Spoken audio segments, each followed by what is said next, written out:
That's probably what I would recommend is just I don't know, smear war paint on your face and just go into games like and just try and fight everyone and take every duel and kill Take everything. every 1v1. Try in 1v6 in all situations at every single time. Yeah. Never back up. Never surrender. How long have you been playing Overwatch for? A couple of years, but I started playing like seriously about a year ago. What caused you to switch to playing seriously? I just found some friends. So I Friends wanted are to good. spend more time. Yeah. Yeah, that helps. Your friends play Overwatch competitively or take it seriously or just play it a lot? They used to. Surprisingly, like they got me to start playing it, and then I'm the only one playing it now. That's always how that happens.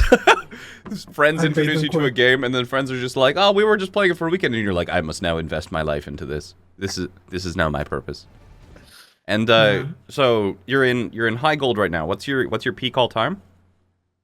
I think surprisingly, my peak SR is 2600 on tank. I Okay. consider myself not a tank player. So what's you consider yourself a DPS player? That's the role that I enjoy the most, yeah. Fair enough. And I've played that the most, but I've picked up quite a few things playing off tank with this Ryan friend of mine, and he's a Masters player, so I learned quite a bit of like in-game game sense, if that makes sense. Yeah. When it comes to, just follow wherever he was gonna go. So even though you say you're taking this game more seriously, you're doing it because like you're really enjoying it and having a lot of fun, not because you're trying to go pro or anything like that. No, definitely not pro, but Still trying to get better. But enjoy improving. So one of the things that just in order to make it easier on you, if you look in Discord, I'm sharing my screen, so you won't have to look on the stream and get the delay. You'll just be able to see what we're looking at right away if you want to watch over Discord instead of Twitch. Yep. Thank you. All right then.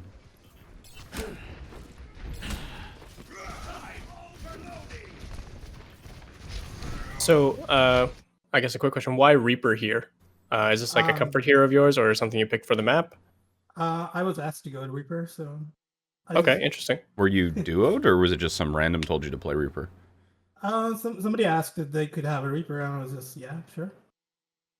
Fair enough.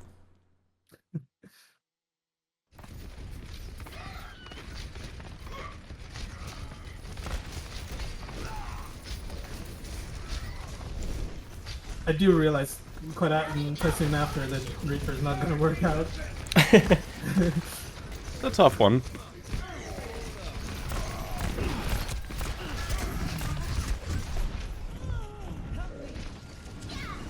So yeah, unfortunately, we are playing a very short-ranged composition, and we are trying to hold the high ground.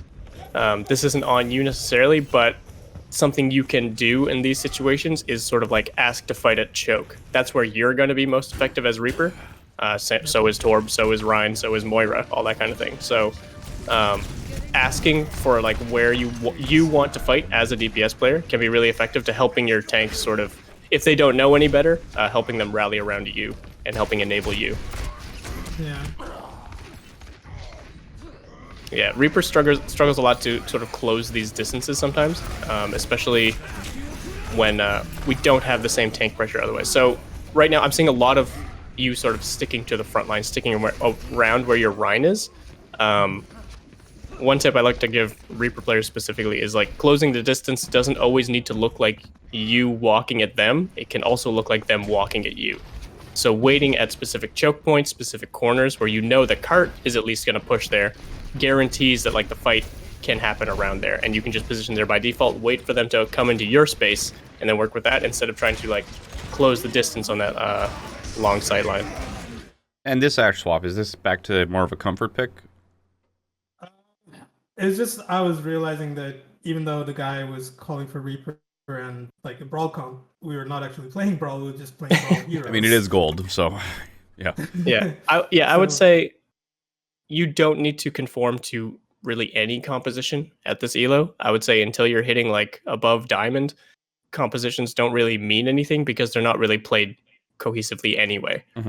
You should be mainly thinking, especially when you're solo queuing, you should be mainly thinking about what kind of impact you can have. And while it's nice to try and play around the rest of your team, the realistic way you need to think about the game is a lot more selfishly in ranked and more about your impact and the way you can influence the game. Yeah, at maximum, especially at the low ranks, the amount of people that I would kind of consider yourself to work with is probably one, because you're the person who can make that happen, right? It's regardless of whether the other person wants to work with you, you can kind of like shadow them around or follow whatever their game plan is, and you can make it where the two of you are doing things together. But trying to control anything past that is pretty much impossible. And even if you start in these compositions that are very brawly, very stick together, as soon as fights get chaotic, people are usually very kind of like, woo, I'm going to go do this, or I'm going to go chase this, or do this. Yeah. And things get very chaotic and very split very quickly. So, yeah, be selfish, play the hero that you think that you're going to get the most value out of. And if you do want to play,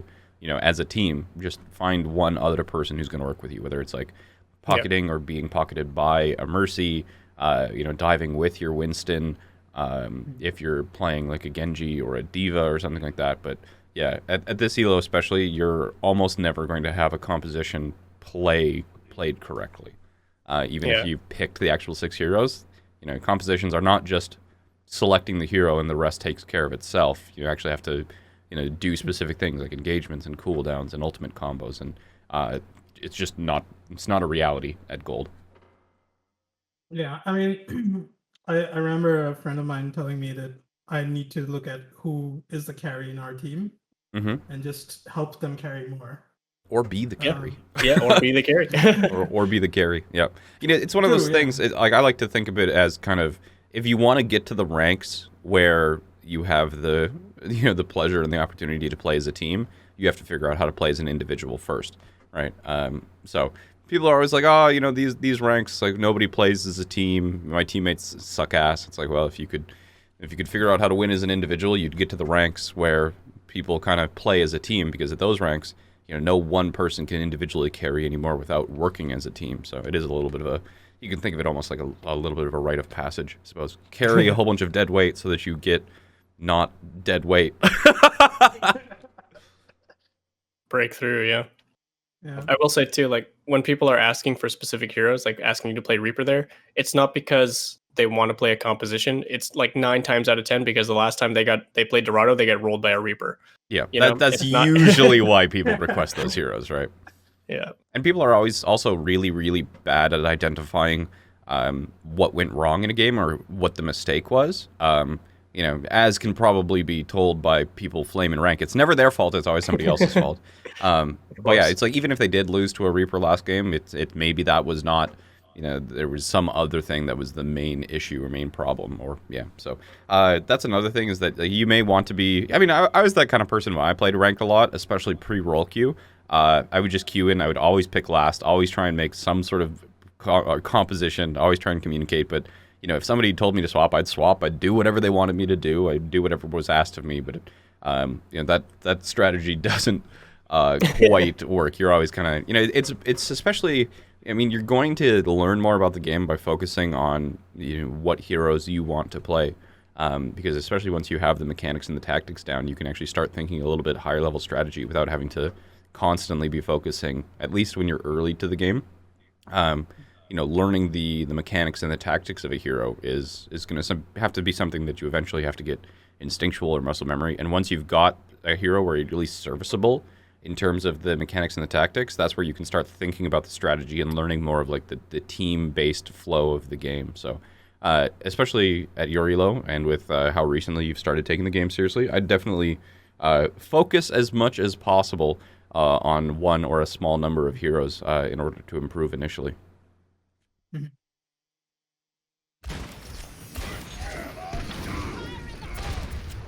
Good dynamite.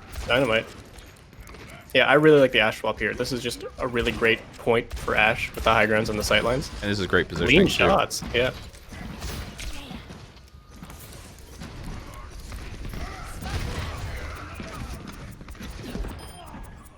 Yeah, that was a very good swap. Great really positioning, nice. Good aim. Definitely being more effective on this hero than you were on Reaper. So yeah, this is you being the carry. I don't know about that. Just wait until our attack. Well, at least that fight. We'll say that. Yeah.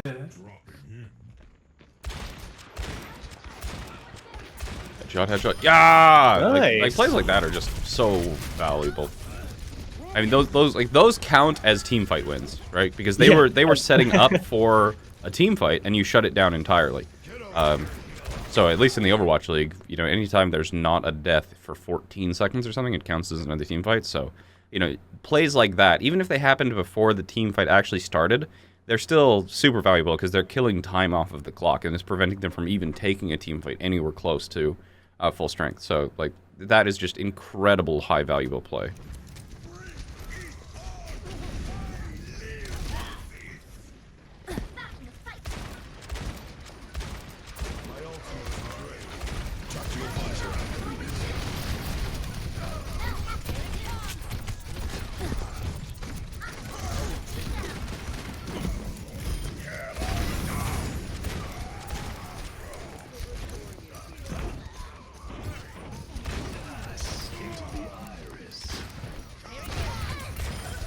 Big.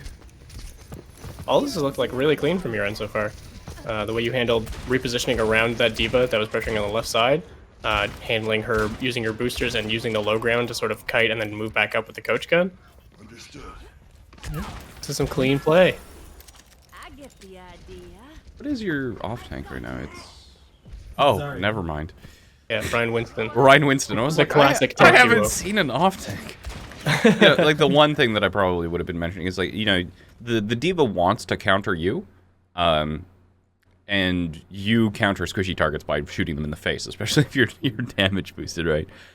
So you want to be doing the tasks that are most valuable to you and will most reliably lead in a team fight victory. So there was a period of time during that fight where it seems like you were okay continuing to fight that diva.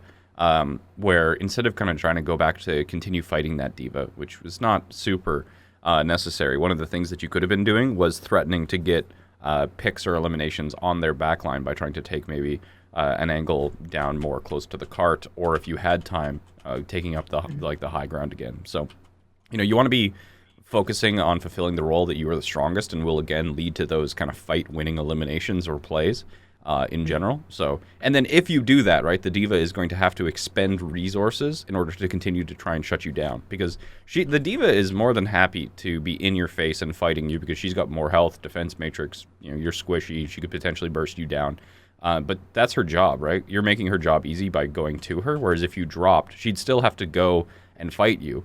If you want to shut her, or if she wants to shut you down, that could put her in a more vulnerable position, and she'll have used more resources in order to try and be in that situation where she can be dueling you instead of you dueling a squishy in her backline. Right. So I was actually thinking of going to the left side, like just as the deal was coming up. But I was just afraid of being headshot by the Zen. You were afraid of being headshot by the Zen? Yeah. I don't know if I don't remember if the Zen was still alive. Yeah. So this is a situation where like there has to be, you know, in the same way that you're afraid of the Zen headshotting you, right? The Zen has to be afraid of you headshotting him, and you can't be afraid of targets that are going to fight back. And I think that it's not like what's Tikatee, do you know what I'm trying to say? I don't have words for it right now. It's like I'm not quite like sure what you have they to do. trust yourself to hit the shot, right? And it's Right. it's going to become down like a lot of this is going to be like risk management, where like the Zenyatta, in order to kill you, he's not going to be able to burst you down unless he's right clicking at you. And if you're looking at him, that's going to be fairly easy to avoid, especially at longer ranges fights. It's going to be pretty hard for him to actually hit you. You know, he's going to have to be discorded and land a couple headshots, and then you damage boosted as long as the enemy's within the fall off. That's an insta kill. So the Zenyatta's, you know, if we treat the Zenyatta's breakpoint as like 2 or 3, he has to land 2 or 3 shots to kill you. You only have to land 1 in order to kill him. So he's taking a larger risk in that duel than you are. So the risk is actually in favor. So it's like, yes, there's like at the higher levels of play, everything that you do is going to have a risk of death. You know, people, I think at the lower elos try and play in ways where it's like they're safe and that they won't die. Whereas at the higher elos, you have to manage risk. And risk is not inherently negative. You know, you have, like, there is the chance of, like, risk, I think, is the chance of an unexpected outcome or something like that. That's actually, I'm just trying to say that risk is not inherently negative, right?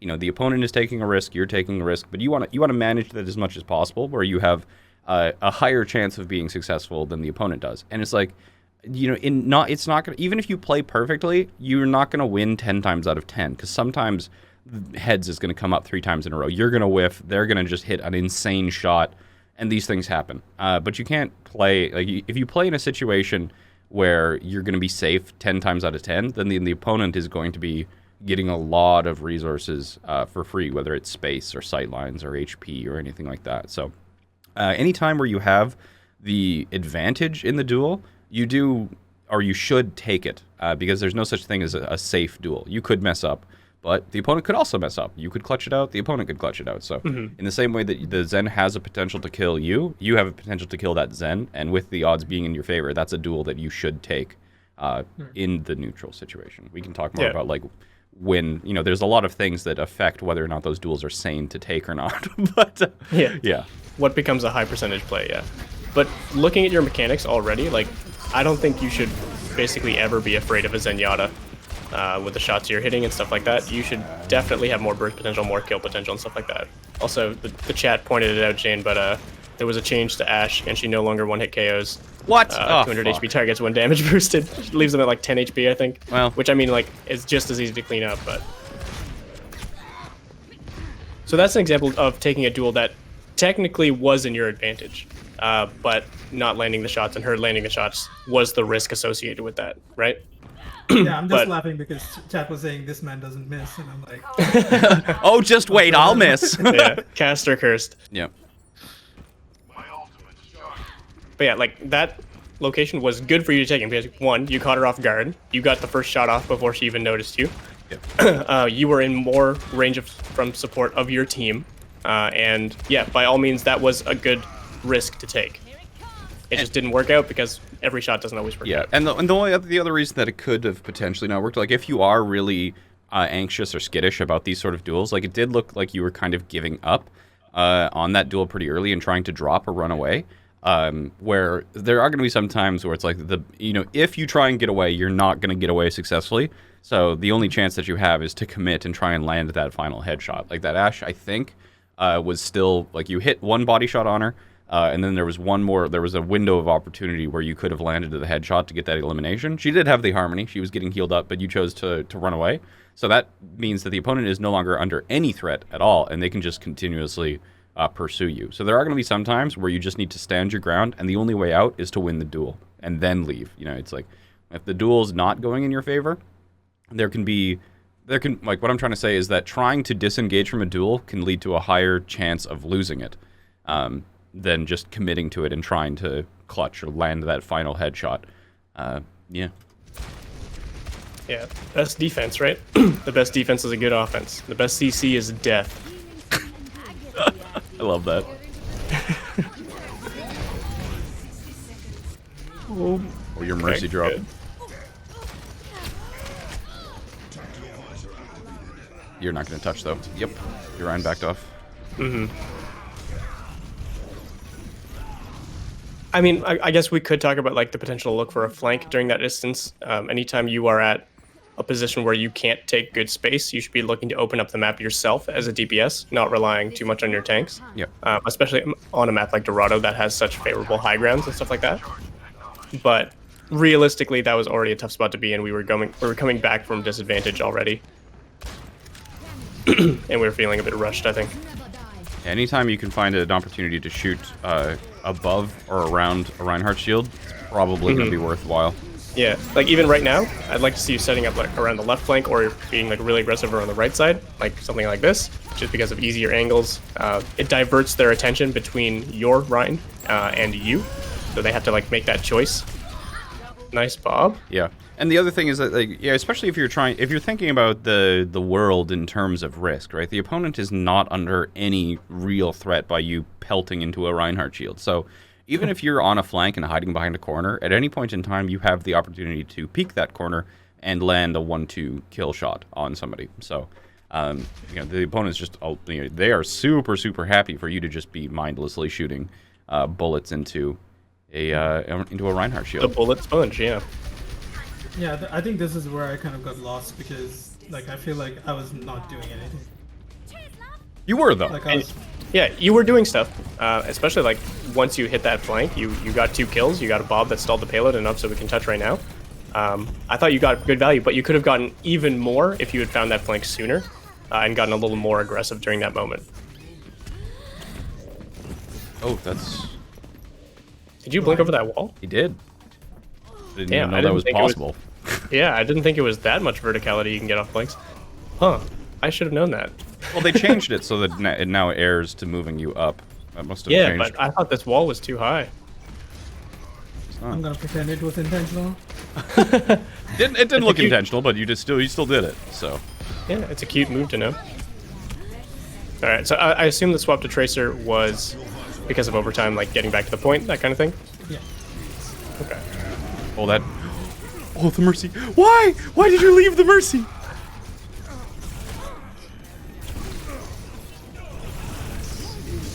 So yeah, in general, your playstyle on every hero, I think it's showing most evidently on Tracer, is you look very non-committal to fights. So that meaning you're getting these targets down and you're putting yourself in a decent position to continue fighting them, but then you're backing up because you're scared of dying, most likely. We saw it on the Ashe, we're seeing it now on Tracer. Like we said, we saw that Mercy was really low, and Kree was there, but you can likely get that kill on the Mercy and then recall or blink away before McCree can kill you in that situation. Same with like the Ashe when you were dueling the Diva, you can find something more valuable to be doing rather than just running away kind of thing. Yeah, honestly, if we just like had a syringe of like 100 cc's of confidence and injected it directly into your jugular, you'd probably gain 500 or 1,000 SR. Yeah, it's very rare to see people with solid mechanics like yourself who don't have the confidence to use them, I would say. Yep. Usually it's flipped on its head. People are overconfident and underperforming in mechanics. Yeah, that's true. That's so, true. It might just be a mental block for you where like you are misinterpreting situations, where you are reading too much into situations and thinking too hard maybe. But the realistic thing that I've noticed so far is just you need to commit more to being aggressive as a DPS. Yeah, no think, only fight. No think, Yep. only do. No think, only aim. Yeah. Only kill. Only kill. But yeah, so like, there's gonna be. I think that just we haven't watched the entire VOD yet. But like honestly, I think that the 2 things that I would probably suggest that you work on is: have you ever heard of limit testing before? Like doing as much as you can to see when you get punished. Is that what you mean? It's pretty close. Yeah, you're getting into situations and duels where it's not that they're impossible to win. It's that you would have to be pretty much a literal god in order to win, and then getting purposefully into those situations and then trying to win. And it's kind of like, the point is that it's trying to figure out where your limits are. And I think that your limits are actually way farther away from you than you think they are. I think that you would be surprised how many of these situations that you think are unwinnable or are unfavorable that you would be able to clutch out and win. Not just win those duels, but inevitably win those team fights. And Okay. I think that like that's probably what I would recommend is just I don't know, smear war paint on your face and just go into games like and just try and fight everyone and take every duel and kill everything. Take every 1v1. Try in 1v6 in all situations at every single time. Yeah. Never back up, never surrender. And then once you've kind of figured out where your limit is, at that point you can figure out because you even when you like limit testing means that you are always living at your limit. It's like in every situation, even when it doesn't make sense. But like the first step for you is going to be figuring out where your limit is, and then your second step is like having that in the reserve or having it as like an option to go to that limit when necessary. But I think you're a little bit trepidatious. Anyway, a little bit scared of, or like you're not quite sure where that limit is, so you don't even want to approach it. You just want to stay in this kind of window of where you're comfortable being, and you can stay in that window normally, right? But there are going to be some situations where it's like you need to go to that limit and succeed in order to win the duel or win the team fight. So first step is to figure out where your limit is, and you figure that out by being there 100% of the time and hopefully trying to push it even a little bit further. And then the second step is figuring out when it's required for you to be at that limit in order to win. And those are usually during like clutch situations or things. But even then, I think that you'll find that you'll probably be more comfortable assuming more risk. Yeah, like think about Overwatch League Widowmakers, When 2 Widowmakers fight each other, there's always a risk that one of them is going to die, but both of them willingly engage in that duel time and time and time again. There's going to be some situations which might be an interesting one for you to look into if you're curious about this a little bit more, where both Widowmakers, you know, it's like the sights will be popped, and then the two Widowmakers will literally just wave at each other during the 15 seconds. They can see each other behind, but neither will take the duel because it's in neither of their favors to risk dying. And the kill itself would be, you know, it's like, you know, they are worth more to their team alive as a potential threat than even getting the kill is. So like neither will take the risk of dying, and they'll just sit there and wave at each other through infrasight. So yeah, like this kind of concept of risk management is something that goes all the way to pro. It's not something that you're like, oh, this is a concept that once you've mastered it, this will help you get to diamond. Now risk management goes like all the way up to pro. So yeah. I think you see me swap to Echo here. perfect. And this is where I feel like I have no idea what my role is in this kind of comp. So that's something that I need some pointers on, I think. We've seen a lot of heroes so far, even in one round. So what would you say is like your main, or what main heroes do you play on DPS that you're most comfortable on? I think Ashe is probably one of my most comfortable heroes, along with McCree, and I also play Genji quite a bit. Okay. So you're a pretty flexible player then. You play a lot of different heroes, and that might be part of the reason you don't have those limits tested yet, because you haven't put enough time in each individual hero to know the specific situations in which you can be aggressive and that kind of thing. When trying to push yourself in this way, when trying to learn your limits, like Jayne's saying, it might be in your best interest to focus on like a single hero at a time. Even focus on just your Ashe to start, then focus on your McCree to see how it's different from your Ashe, then focus on your Tracer, or focus on your Echo or your Genji, to learn like a completely different playstyle and limit test in that way, because all these heroes are very different.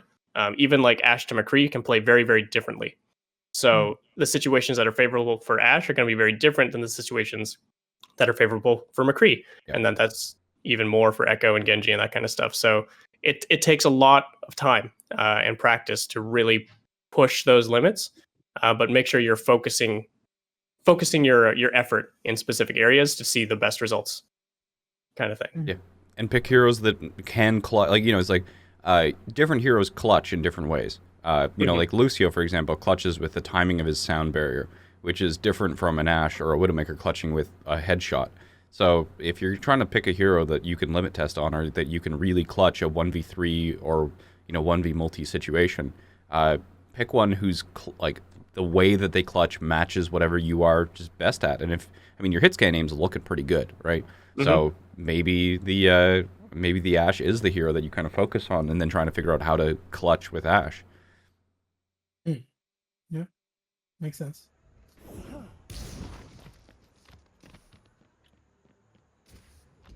I think there's a pretty common misconception in the Overwatch community where people think being flexible means being able to play a bunch of heroes adequately, when realistically the best flexible players know how to play like one or two heroes in every possible situation. That's what flexibility looks like at the top level, is being able to adapt to different situations on their comfort picks, not being able to play the entire roster kind of thing. Actually makes me curious. Who do you think is the Overwatch League player who plays the largest number of heroes? To the highest level, or just number of heroes? If it's just number of heroes, probably Rascal. I was thinking Flower. What about Carpe? No, Carpe's got a smaller hero pool. He's very specialized. Yeah, he's very like he's very good, obviously. But Fleta would he's got his like dedicated. Yeah, Fleta's always meta. I would say Fleta would, in my definition of the term, like Fleta knows how to play a bunch of heroes, but also knows how to play them all to the highest level. Comparatively to someone like Rascal, who plays a bunch of heroes definitely very competently, but I don't think he's like as good at them as someone like Fleta. But we're getting a bit off topic. So talking about Echo's role in the dive, you mentioned there was a bit of confusion there. So far, I think what you're doing is fine. You're playing relatively safe, trying to use your tank's aggression to find windows to shift up, use stickies and stuff like that. I would compare Echo, honestly, to someone kind of like Tracer. in terms of a dive.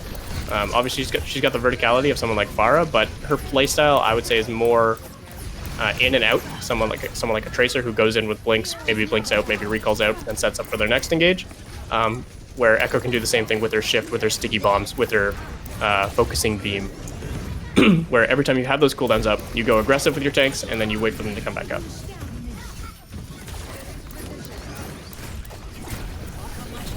The only real thing I would change about your Echo play is sort of like where you're ending your aggression. So you're following up your tank targets fairly well, but then you're kind of backing up as if you're a hit scan player and playing like cover as if you're a hit scan player when you can be using your verticality to keep you safer, like using the point above the arches here, above the door that's about to open, using flanks that other members of your team can't necessarily get to. You have a mercy pocket, so you can be even more aggressive than usual in this composition, and I'd like to see you leveraging that a lot more. But yeah, we're playing very like ground-based, very I don't want to say defensive, but you're playing kind of like an Ashe would play. You're holding the same position as an Ashe would, and then you're going in, but then you're falling back to that same spot.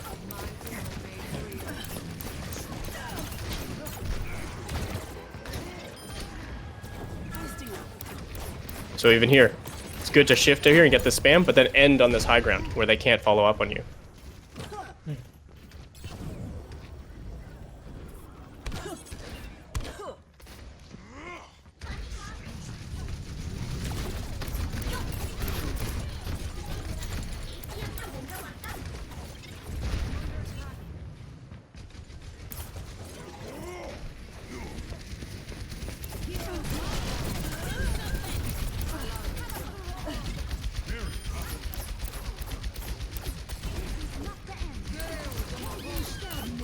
Yeah, a lot of this play on Echo, I think, comes from you just trying to get generic value. It doesn't really seem to me like you're going into these fights with a specific goal, and that could be a lack of familiarity or comfort with the hero. You know, you definitely don't look as comfortable on this hero as you do on your Ashe, for example. But you know, if we're going back and keeping with the theme of limit testing or something like that, if you are going to be getting in these clutch situations, it's going to be a requirement for you to actually recognize the weak point in the opponent and, you know, applying pressure at that exact place where you can very quickly eliminate people, you know, in the right order.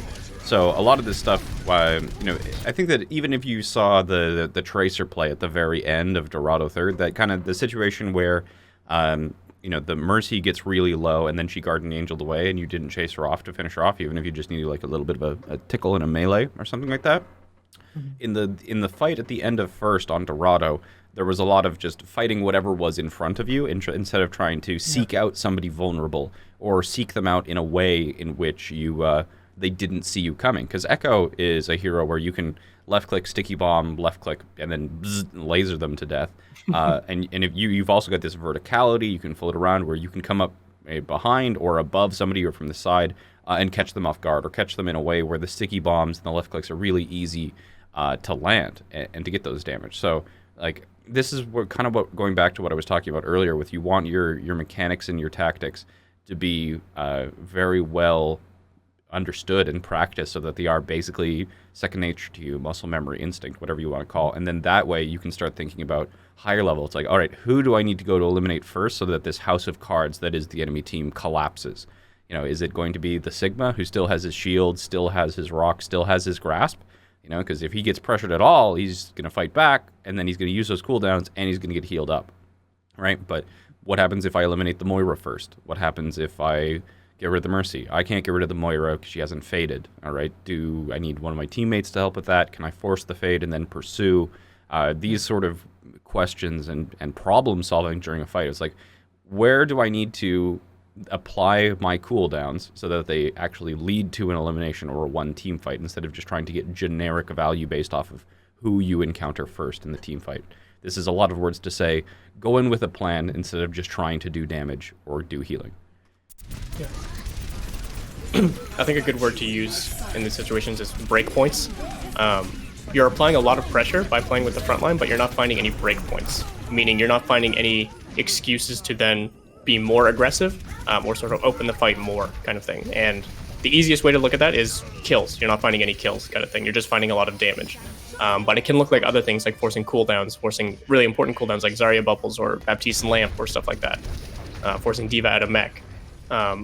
Forcing people out of position. All these are breakpoints that can then open more opportunities. But instead, and this is the case for your tanks as well, we're kind of just passively threatening the same space for a long period of time. And sometimes we're finding value, but we're not consistent in the way we're finding that value, so it doesn't really look purposeful, I guess. It doesn't look like like Jayne said, we're not coming in with a plan. We're not coming in with a specific purpose for our team fight.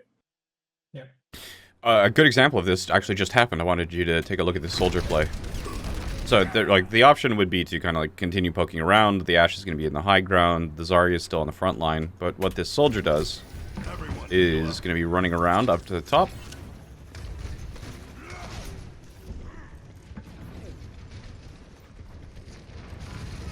And gets into this position here. Sees the Mercy and finishes her off. So if he had, like, this is probably the highest impact thing that this soldier could have done. And this makes the opponent fall apart, basically. Because if he'd gotten the kill on the Ashe or the Moira, and then the D.Va reacts like this, either of those targets gets rezzed, and then that D.Va gets healed up. Whereas the soldier's going to be like, run away! And now that Mercy is just out of the fight. So you need to do a play like that soldier basically every single team fight. That's your goal, right? It's like, assassinate their glass cannon, assassinate their carry, assassinate the weak point in their composition. You know, the backlines are like, you know, backlines support the front line. They give them the force multipliers, but if you can find a way to take those out, which on Ashe, especially with your mobility, or sorry, on Echo, your mobility should make that pretty easy generally. You know, those are going to be like figuring out how you do. It's like you can kill a tank really easily if they're separated or if they're alone, or you identify that as the weakness for some reason. But yeah, it's not always going to be a tank. Sometimes it's going to be a backline. Sometimes it's going to be a flanking DPS. Find that weak point, find that crack, and just apply pressure until it breaks. So one example would probably be if I just flew up here, looked at that, just to pressure out some resources, see if I can score a kill, right? That's a great example, yeah. Would that be a good idea to do in this case, or? Yeah. I would say right now, so like, there's another topic I want to cover, but yes, so like flying over this wall is something that you can uniquely do. It's something that will catch them off guard, and it's something that will potentially create a better opportunity. Like if you go up, land all your sticky bombs on the Ashe and hit her with a few left clicks and she dies, that's an opportunity for you to then stay on the high ground and continue pressuring because they don't have that hit scan threatening you. It's a better opportunity for your tanks to go aggressive because there's no more Ashe shooting them in the face when they try to move up, that kind of thing. Yep. But the other thing I want to talk about is also using these breakpoints when they happen around you. So this soldier getting the pick is also an excuse for you to go aggressive without you even needing to find a creative option into this fight. And this is what your Wrecking Ball is doing right now. We're using that breakpoint as an excuse to go aggressive and clean up the rest of the fight. So you should, I think you're about to, I see your shift is in transit, I guess, yeah. Going like this, staying aggressive like this, really, really good. And again, I think you could even be more aggressive.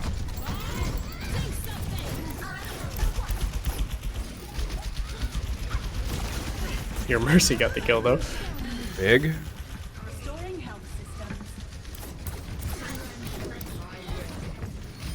Yeah, again, you're not really... Again, I mean, testing limits is the best way to put this, but you're not testing the limits of Echo right now. You're not using your mobility aggressively. You're staying very passive. You're waiting around the cart. You're using cover similar to how a hit scan would. You're not using your verticality. This is great use of it, but again, think about where you're ending. Think about what you can do more. Like in this instance, do you want to be focusing the ball, or do you want to wrap around the right and target the backline members who are healing them up? Yeah, and this is why we lose this point, I think, because we had 3 minutes and watch us not make it. Yeah. This is painful.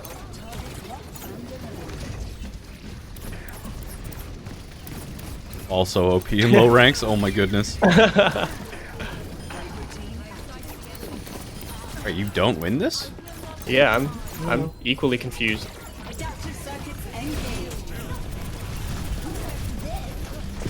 Chase that Moira. Oh. Yeah, so this is like showing the pressure you can be having, but even as base Echo, even without copying D.Va there, you could be doing that same pressure and finding a lot more value than trying to burn down a ball that's getting healed and swinging around.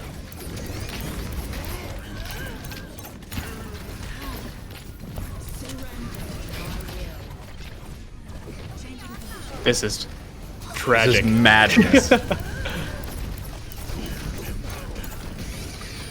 Yeah, this is so sad.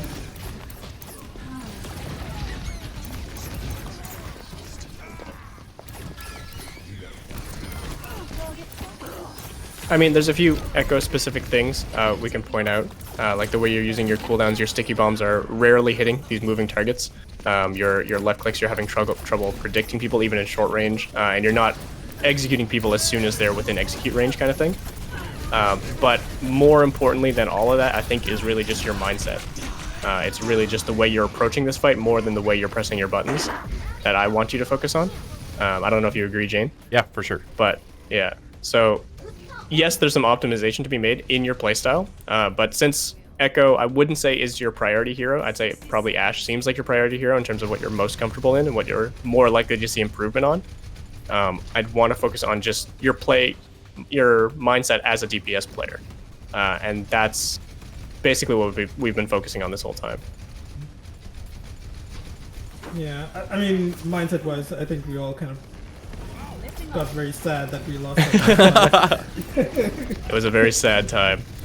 But again, even things you could do solely as an individual is be putting your pressure in more valuable areas, finding those backline priority members, being able to execute those people. Oh, she blinked into the bombs. Nice. Good dupe. Yep. Oh, there were so many squishies in front of you. And we turn back for the diva. You mentioned you're a higher rated tank player, right? Yeah. You play a little bit like a tank player. And that's not necessarily a bad thing. There are times when that's needed for sure, but you're playing too much to match enemy tanks. You're playing too much to almost like play for space for your team when you are the person on the team that people should be playing for, kind of thing. And maybe that means you're just too generous, you're too kind, you're thinking too much about others, kind of like what we talked about when it comes to hero picks. But in those situations, in order to be the carry, in order to be the difference maker, you need to be selfish and you need to demand resources. You need to force opportunities for yourself, kind of thing, not worry about how the rest of the team's doing. Yeah, I just got tilted at the. Why can't 6 people kill one ball? Yeah. Like, I don't get it. Without CC, he's tragic. a bit of a monster. So Yeah. you know, it's like without CC as well as without things like Discord or damage boost or things like that. So he can be a difficult character to deal with for sure. I guess for everyone out there struggling to kill balls in lower ranks, a tip I like to give people is not to try and track him in his full circle, but wait till he's like approaching you. Like say he's swinging around the payload, wait for he's in the moment of his swing where he's coming straight at you, and then just shoot him in that moment, and then wait for him to come back around, and just keep your crosshair at one spot where he's swinging around, and just press all your buttons when you see him. Don't try and track him all the way around, because that's where people are falling short. We're trying to the soldiers trying to spin circles around a clock as the ball's rolling around payload, and you're trying to track him with your sticky bombs and your projectiles when there's a moment during his swing where he's just traveling in a straight line directly at you. And all you got to do is press your buttons. If everyone learned that, there'd be no problems. But that's rarely the case. Such high expectations you have for everyone. Yeah. Well, do you have any questions, Phil? We got some extra time that we can kind of go over anything that you want clarified or the sort. Yeah, so I saw some people in chat saying that I need to use my fly more. Do you agree? Because I think I'm agreeing with them. Yeah, so you don't want to. Who were we coaching that was told to just do something more, but it was kind of mindless? I don't even remember. It was somebody who was just. Oh yeah, we were coaching a Zarya, and they were just their goal was to get more ultimate charge. Oh yeah. Yeah, and it's use your fly more is not a goal in and amongst itself. So it's like if you're just like, I should be using my fly, and you're like, wee, but they've got a Widowmaker, and the Widowmaker shoots you in the face. Well, I mean, congratulations, you used more fly more. And obviously that's pretty reductionist. You wouldn't actually do something so literal. But in the end, like when we're talking about trying to find the weak point in the enemy composition, actually going in with a plan, looking for places to use your cooldowns in order to get eliminations, your fly is going to be instrumental in that, because it's going to be what allows you to maybe go higher, go so you can scout, figure out where people are, go over top of rooftops, flank, land on high ground so that you're safe instead of landing in front of a team or something like that. So if we fly back a little bit here and go look at the first point. So like in these situations, fly can put you up here or on these rooftops. You can land here so that you can see people returning, and you can also get a good position to kind of drop sticky bombs back in that retreat. Instead of trying to be here, or where are you in this situation? Are you way up in the sky? Wouldn't that just be... Oh, no, you're on the part here, right? So instead of this position, right, you could be on this high ground, and you could be shooting above people. You could drop on people. You could beam them pretty much uninterrupted. Like, you could beam the McCree without him being able to LOS you with his Diva or something like that. Or if he drops in behind, like, you could fall off the high ground, pop here, beam... sticky bombs, left click, whatever, and then fly back to the high ground, so you can be like a little bit of an assassin. So it's like you're, it's a tool available to you for you to do the job. So when chat's saying like you need to use your fly more, they're not just saying like use your fly more. It's like you're using your fly, use your mobility in order to accomplish the goal that you have. The goal being finding the weak point and blowing somebody up and winning the team fight.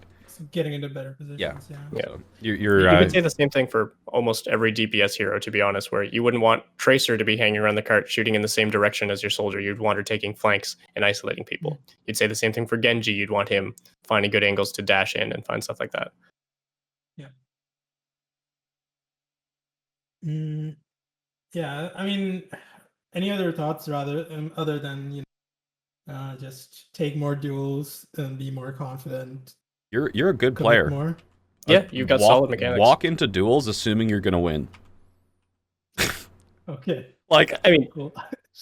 to a degree, obviously. No, at this point, just assume you're gonna win every single duel. But like, legitimately, I think that it's whether it's and I don't like. We've only spent about an hour together. We don't have a super firm grasp. It's not like we've psychoanalyzed and pick your brain apart. And it's like you are missing a critical amount of self-esteem or something like that. But regardless, it's like you've already got some tools in your toolkit that your tools in your toolbox that you could use in order to be really impactful in games, win a lot of games, climb a lot of SR really short. It's like this is one of the kind of you're one of the fun students to work with because you've got the pieces that are hard to get for people. Like it's in your hands. It's in your hands already. Like the aim training, the stuff that takes kind of weeks to acquire, you've got it already. You've got kind of the hard stuff is out of the way, and you've got these like really powerful tools that you're just not utilizing. So like our job is easy because we're like, hey, these tools that you have, how about maybe using them? And then even that, you're already being impactful. And there's even some other tools. Like your fly, for example, that you're not utilizing, that it's like putting those together and actually applying the tools that you have confidently, like actually exerting your will, as much as cringe as that can sound, like exert your will on the opponent. It's like you make the fight, make the game go the way that you want it to go. And that's so you have to do that. You have to, so yeah. I mean, to be fair, when I'm playing tank, I usually do have that set a lot, and that probably is part of why I've climbed higher as tank. Very possible. I was so used to playing with Masters Ryan that I have the same level of aggression, and like it usually helps me win a lot more games. Yeah, just apply that to DPS. So DPS just doesn't mind. I mean, even tank doesn't mindlessly apply their aggression to the front line, but if you do that on tank, you will find more success than if you do that on DPS. Yeah, DPS needs to be a little bit more creative about finding the area that they are best at, whereas tanks, it's a lot more about like outplaying their front line. Only on specific heroes like the dive tanks or the high mobility tanks do you have to be a little bit more creative about where you're applying yourself. But if you are playing Reinhardt, then the chances are that you're going to be matched up with the opposing Reinhardt if they have one. So. All right. I don't think I have any more questions. And I think the most that I got out of was like just testing my limits more and Absolutely. being more confident. Yeah. Yeah, well, the VOD will be available to you, and if you do have any follow-up questions, ping either one of us, and we'd be more than happy to help you out. But yeah, thank you for submitting the VOD. Thank you for coming on. Thanks a I lot. hope you Thanks a lot. learned a Thank you. lot, and enjoy the rest of your weekend.